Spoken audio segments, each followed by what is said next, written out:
Welcome, welcome, welcome. I'm Peter Skaggs with Lighthouse, and I want to thank you for joining me for episode number 1 of the Lifestyle Asset Podcast. Today, we're going to answer the question, what is a lifestyle asset? And I'm going to tell you how I discovered them. Before we do, I want to introduce myself very quickly and share a little bit about me with you. I have been investing in real estate for over 16 years now, and I absolutely love it. I think it is the best investment you can make outside of maybe investing in your own self and in a business that you maybe own. So I own a lot of single family rentals, a couple apartment complexes, commercial building, but none of them compare to the returns that I get from my lifestyle asset. And those returns are not for that the statement is not for the reasons that I believe you think. So in 2008, we entered the years that have now been dubbed the Great Recession. If you remember, it was a mortgage/real estate meltdown. I was in the mortgage business. And in March of 2009, the mortgage company I was working for officially shut their doors, and I found myself without a job. I made looking for a new career my full-time job. To add to the difficulty, my wife, Linda, was several months pregnant with our second child. She was already taking our infant son to work with her because I was out working temp jobs and interviewing. Linda is an award-winning interior designer, and she is great at what she does. But the Great Recession was impacting everyone. Linda's clients were no exception. She wasn't helping nearly as many people, and as a commission-only employee, that meant smaller than normal paychecks, much smaller. So we were burning through our savings, the little savings that we had, and we were in a panic. So to recap, I'm bouncing from temp job to temp job while interviewing and searching for an opportunity, while my wife is taking our son to work with her while pregnant with our second child. So in September of that year, after spending almost 6 months taking odd jobs and interviewing, I received a call from my buddy. He had applied for a mortgage license with the state of Utah, and he wanted me to help him start his mortgage company. Starting a mortgage company in the middle of a mortgage meltdown is not exactly a stellar business plan, but I knew mortgages and I didn't have other options lined up at the door. So at the time, we had one rental property, and like most homes, it was underwater. To the best of my recollection, we were about $100,000 upside down.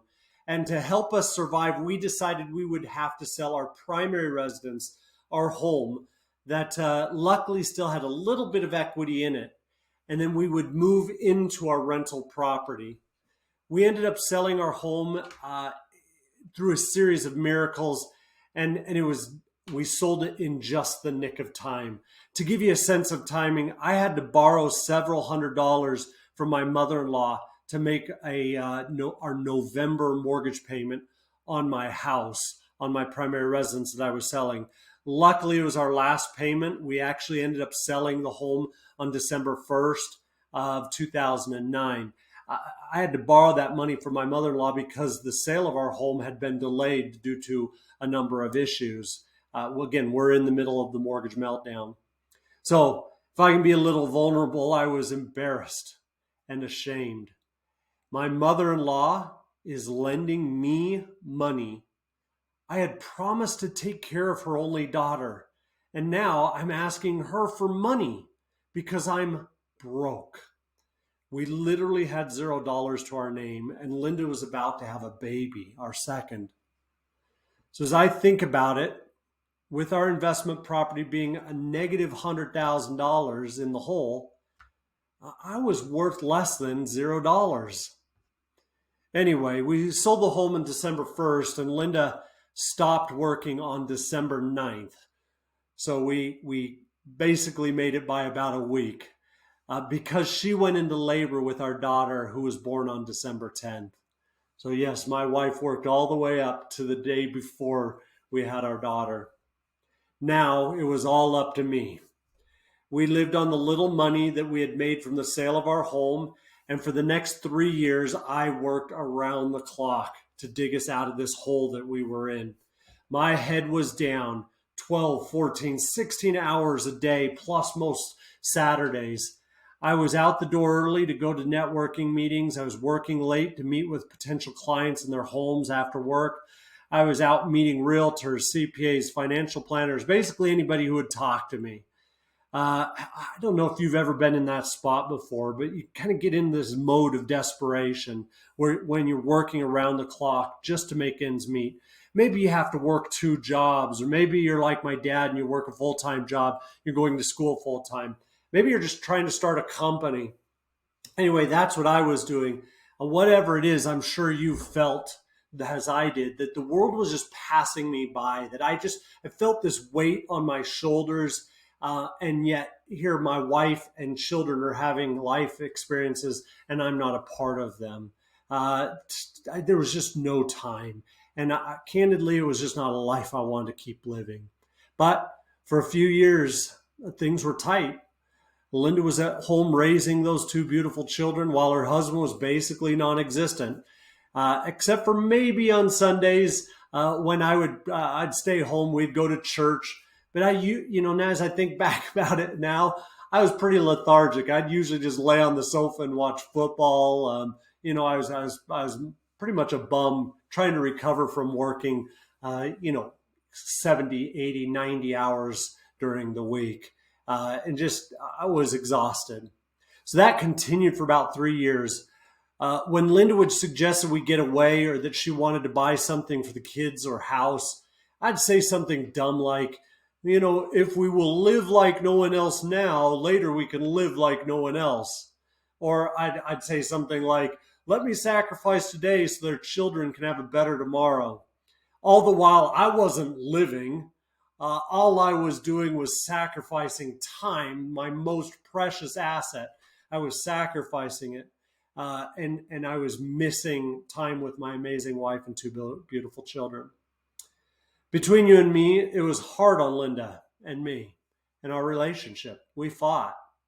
We spent very little time together. We would put on a good front with the neighbors or at church or with friends, but we were both scared and tired and beat up. We loved each other, but we didn't like each other that much. I hope none of you can relate. So Linda, to her credit, stuck in there with me as I stressed and worked and tried and failed and tried again. All the while, my genius wife knew there was a better way. She would say brilliant things to me like, I don't want to wait until I'm 60 to start living my life. Or I want to do it now while I can. And then she'd say things that just resonate with me to this day, that like, tomorrow is not promised. So if we fast forward again about 3 years, around the end of July in 2012, I'd mostly dug us out of the hole we were in, but we still were just kind of scraping by.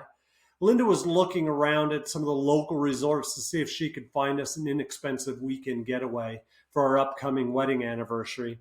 And she wanted to spend a little time with me, as we hadn't done much of that since I'd started the company. Anyway, everything Linda was looking at was over budget, but she felt this push, this impression to check out the local newspaper website in the classifieds. And she found an ad that basically said, stay in Kauai for the month of September for $1,600. One of the loan officers that worked with me at the time had just worked from South Africa for a few weeks. And so he had planted this seed in Linda that it was possible for me to work remotely. So Linda called me and read it to me, and I don't remember exactly what I said, but I'm sure it was probably something like, it's a total scam, or Linda, don't be gullible. I can be an awesome husband at times. Anyway, Linda, she can be like a dog with a bone, and she called on that ad and found out it was posted by a sweet senior couple who had retired to Kauai from Utah and had come to Utah to visit family and decided to extend their stay. To cover costs, they'd put their condo up for rent. Basically, they were asking us to cover their HOA fees while they were in Utah. So I still didn't believe it. I had to actually call them myself. They were very convincing. I then had to call their references, also convincing. And Linda is the most convincing of them all. So long story short, with our 4-year-old son in tow and 2-year-old daughter, we jumped on a plane to Kauai, hoping that we weren't a part of some elaborate scam.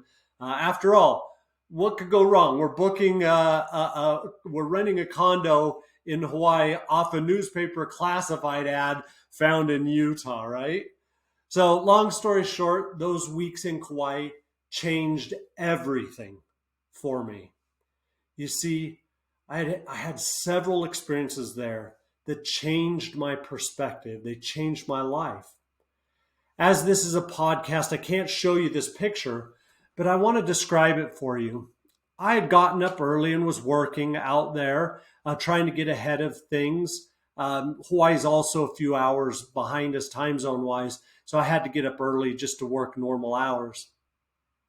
And I came out probably for lunch or something. I came out of the back room where I had been working all morning, and I came out to find my wife and our son and daughter kneeling in family prayer, kneeling on the sofa in family prayer. They were having family prayer without me. Now, I'm grateful for that my wife was teaching our children to pray, but I also realized I didn't want to be missing those sorts of things. So I committed there and then that I'd be a more present husband and father. And so over the 10 years since then, I've failed at being a present husband and father. I've failed again and again and again. But at least I'm trying now. And I have a place that a memory that reminds me of who I want to be and the old life that I used to live and how I don't want to return there. So here I am again, 10 years later, and I've been blessed to be able to take my family to Kauai every year since. Remember, in November of 2009, I was worth a negative $100,000. With hard work, determination, God's grace, I've been able to take my kids to paradise a lot. We've also had other amazing experiences together. These experiences have created memories that I will cherish forever. So this leads me to the question, what is a lifestyle asset? So lifestyle is defined as the way in which we live, the way in which a person or group or family lives. I love my lifestyle, the way I live in Kauai. We spend a lot of time at the beach, playing in the waves, surfing, reading, sunbathing. Hanalei Bay is one of my absolute favorite places on the planet. I believe it is the most gorgeous place on the planet. You sit there and you have this beautiful bay and you've got waterfalls and green lush mountains and this just gorgeous pier and you watch sunsets out there. It's just amazing. We also eat amazing food. And the best part is that everything in Kauai is 0 calories, or at least that's what I tell myself. And as a result, dessert's always an option in Kauai. And so the time we spend watching those sunrises and sunsets are so healing. It's so good for the soul, at least for my soul. But candidly, this lifestyle is expensive, especially if you're there an extended period of time. I don't know if anybody's been to Hawaii lately, but milk's like over $7 a gallon. So that's where an asset aspect plays a vital role. An asset is defined as anything that puts money in your pocket. That's Robert Kiyosaki. That's his definition. Anything that puts money in your pocket is considered an asset. So after going to Kauai every year for 5 years, we decided to buy a lifestyle asset there. Some people call them an AirBNB or a short-term rental or a VRBO or vacation rental. Yes, it is an asset that puts money in our pocket. Think of it. I have not had to pay for a flight, rental car, meals, hotel for years, for the last 5 years as I've owned my lifestyle asset. But to me, it is so much more than that. It's a place where you're present with your loved ones. It's a place where you can create memories, a place where you can strengthen family and friendship, family bonds and friendships, a place where you can recover, refresh, renew. It's a place where you can work on yourself, on your company, or on your relationships. It's an asset that pays for you to live life on your terms, where you and your loved ones find infinite returns. The hope and purpose of my podcast is to give you all the tips, tricks, and techniques to find, finance, furnish, and facilitate buying a lifestyle asset. We hope you'll subscribe, and please share this with friends, family members, and colleagues so that we can get the word out. We want to help you buy a home of light, a lighthouse. If you want to set up a free one-to-one coaching call, you can do so by going to IMA, the letters IMA, lighthouse.com, IMAlighthouse.com, or text us at 801-664-1079. Again, I'm Peter Skaggs with Lighthouse, and we look forward to helping you on your journey. Remember, a legacy isn't left, it's lived.